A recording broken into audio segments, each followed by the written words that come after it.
What's up, man? Another segment, man. Antoine, Brian, Tweezy. Man, you know, like, I sit back, man, and, like, we do a lot of work, man, and for the past 2 years, man, like, I kept 18 guys with me, 13 of them got jobs, right? And I told some peoples, man, like, I work with 36 guys. You know what I'm saying? I mean, I work with, 36 guys, and 26 of them got jobs, right? And I say, man, that, like, when I look around the city, man, you know, like, you got organizations that always say they do this, they do that. We provide resources, we provide, like, help, transportation needs, housing needs. But yet, when I send guys to these places, man, it's always like, oh, we can't do this because you got a felony background. Oh, we can't do this because you've been convicted of a felony. Oh, we can't do this because you live in an urban state, came from a broken home, and all this. And I'm saying, like, man, people have, like, been put in place and, like, danglers, right, to position these things, man, so, like, that people can't get ahead. But it says by a given right, man, you're supposed to be nurtured, taught, educated about the things of how to prevently, like, structurally, like, buy a house. Ain't nobody teaching us that, man. Structurally, like, how to, like, get a job starting as a teenager and things of that nature. But the one thing that, like, I looked around when I was a teenager, man, it was like summer jobs and all that shit, but they, like, said, like, I couldn't work because I was a hostile kid, you know what I'm saying? I was hyperactive. I was always known for being in fights and all that, so they didn't want me down or around there, right? So, like, what happened was, man, that, like, I went where I knew I could get hired at, man. I went where I knew, like, I could get some tennis shoes, some top tens, and all that stuff, man. And in the result, right, me, my homeboys, and all of us, man, we made out, man. Yeah, we, like, got some money, like, we was able to provide some stuff for all of us. We was able to do some things, but the most of all thing, years later, man, we wound up being targeted in our community and, like, classified as badasses, troublemakers, dope dealers, gun shooters, and stuff like that. But in the real result, no one was there to, like, say, like, Antoine Bam or Vent, Wild Pop, or, like, Is, Mark, Dirt, or whatever that shit, you know what I'm saying, to say, look, man, come on, let me show you how to work and make a job. You know, it was a man, Mr. Burke, man, and my homeboy Jamaican Mike, his father used to, like, own houses and shit and rehab, and he used to, like, take us so we could lay provisional money. But, like, as soon as we got back in the fucking hood, you know what I'm saying, it was like, dope was everywhere, everybody was nodding, every girl that, like, was on the homeboy of mine, you know what I mean, because he had the gun, he had the levers, he had the leather boots, you know what I'm saying? He always was pulling out $100 bills, $50 bills, he had gold jewelry, so that shit became attractive to me, man. Like, one day the football went in the street, man, and I watched Rudy, like, stop fucking traffic. And I was like, that shit right there is what I'm gonna be, man, you know what I'm saying? I'm gonna be able to, like, stop traffic and make that shit directly because, like, and shake hands and cars stop and be like, bro, but, like, you out of that shit, man. That shit carried me with transportation of taking me to Hagerstown, Jessup, Cumberland, you know what I'm saying, Allendale, Virginia, and all that shit, man. Whereas though, like, my daughter, man, was, like, forced to grow up 20 years without me, man, you know, and because of my addiction, man, like, I was so angry about certain shit that I knew that I was supposed to have and was not getting, that, like, I eventually, like, hurt everybody. I dragged my whole fucking family through that shit and basically could not see the outcome that, like, I was fucking my life up, I was fucking homies' lives up, I was fucking the females' life up, you know what I'm saying? That I was totally, like, doing something that interventionally, like, really needed some real guidance for. So, like, in 2013, man, like, I got released, right? And I made a promise to myself that, like, I wasn't going back. I made a promise to one of my homeboys in prison that, like, I would do some things to try to find a lawyer to help him get his case back.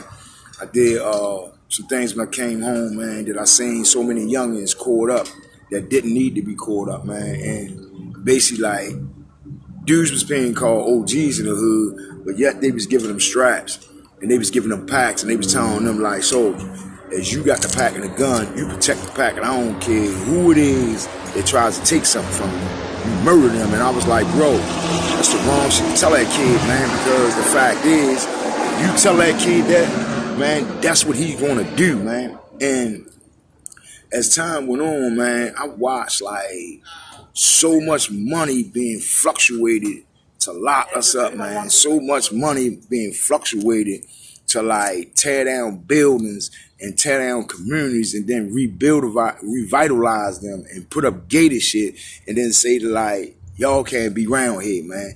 You know, I watched like a friend of mine like got a Section 8 and they moved her way out Laurel, Maryland. You know what I'm saying? Whereas though her friends and sisters was like, why she don't never come in town? And she was like, because she had no way to get back. Her only means of transportation was through the MARC train. So like, it would bring her right to Penn Station. But yet, if she didn't catch that train by 7 or 8 o'clock, she had to stay up here. Her sister had 4 kids that she was raising. So she got 3 kids.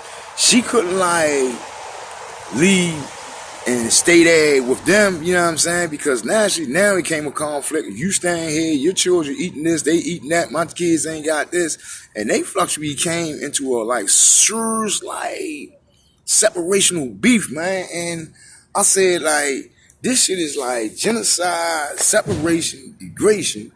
And then like, it's putting something on families, man, that's causing so much trauma and turmoil that like, grandmothers were still being mothers. Mothers were still being children. So the mother was growing up, taking ass shots with the daughter, you know what I'm saying? The mother was like hanging out, wearing the same shit the daughter. So the homie was like, yo, I ain't know that was your mother. I thought that was your goddamn sister, you know what I mean? So like, bro, like, some shit got like really changed, man. And the only way like, we gonna vitalize and put some hope back into some shit, man, is that like somebody gotta see some shit living in you that know where you came from in a fucked up environment or a peculiar like bad environment and know that like how it is that they can come up out of it. So like I often say to my guys, man, that like there was a time when like, bro, I was broke, empty, numb, and couldn't feel nothing and didn't want to feel nothing. But there came a time, man, where like I got to a point so driven that I just wanted to know what happiness really was, man. I just wanted to know what like relationship of being to myself and how I should treat myself really need to be before I let anyone else back into my life and like turmoil and turn their life upside down because my life was turned upside down. So like I visually sat back, man. I created circles of influence, you know what I'm saying? I created the life laws, you know what I'm saying? Create your own experience, rule 1, you know what I'm saying?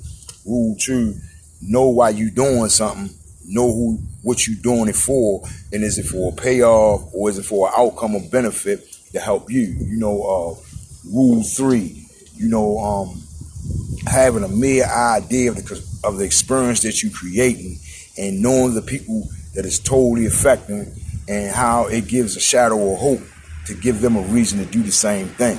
You know, so those are 3 steps, man, that goes in accountability, responsibility, and reliability. That's what hope is all about, man. So like, as we advocate and talk about these measures of like remove felony discrimination and looking at a way of poverty is totally being discriminated by a constitutional right and looked upon as a people, you know what I'm saying? We have to think about all the conditions that we go through every day in the urban community, man. If you look around the urban community, man, I'm telling you, you got like 100 dudes on the corner, you know what I'm saying? 93 of them are willing to rob and kill each other, you know what I'm saying, for the buck of $1 that neither one of them gonna be able to get but 99 cents out of, you know what I'm saying? So like, Bro, I be trying to like find ways to put money in dudes' pocket that they can well provide a home for them, pay their bills, be able to do something for their family, and most of all, be able to take care of their own bills. You know what I'm saying? So like, when it comes to this thing, man, when I say hope changes lives, man, I'm a living proof and an exact nature of director of what hope changes lives does, man. So like, man, we gonna keep on rolling, man. We gonna keep on doing what we doing, man. You know what I'm saying? We in the new year, man. You know, I'm putting a board together. I got some good peoples behind me, man. P. Powell, Fagan Harris, Anne Marie Richards, director of Emmanuel Episcopal Church. You know, I got Alpha Justice, Nicole Hanson. I got Monica Cooper, Maryland Justice Project. I got Kate Wilson and Center for Urban Families. I got Kelly Carrington at Goodwill. You know, I got Michael Ruff, who's a lawyer. I got the Maryland Justice League for volunteer lawyer services. I got my man Lonzo from Power 52 to help you out with energy prices and to reduce energy bills. You know what I mean? So like, man, we doing some things, man. So like Tuesday night, 811 Cathedral.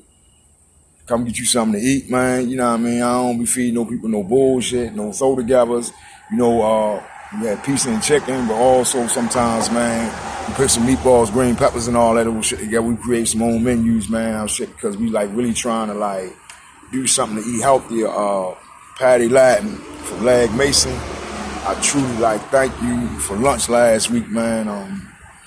We doing some things, man. We working on a project in Washington Boulevard to create a culinary arts school and training that guys will be able to like. Most guys who work in prison worked in the kitchen, but yet they have no certification to say they can do chefing or they can cook or they can run dishwashers or liquor transfusions or things of that nature.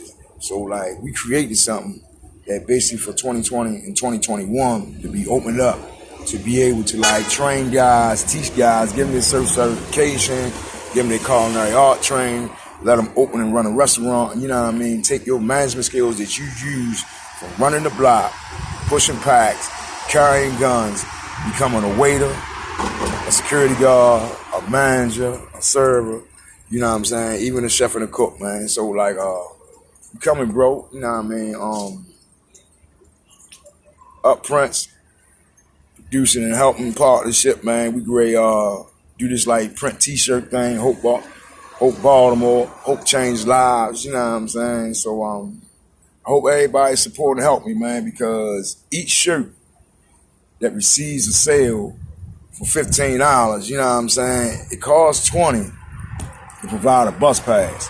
So therefore, I'm asking, I ain't trying to break dudes' pocket, but I also got a benefit to pay for the product, pay for the material. So like, man, you know, like I'm on some business shit, man. I took everything I learned in the game and I flipped it. You know what I'm saying? And everything is prosperously working out, and I got some people's helping me out, man. I ain't gonna keep rambling on, man. I just want to let everybody know, man, that like Black Box Radio, I'm coming, baby. One.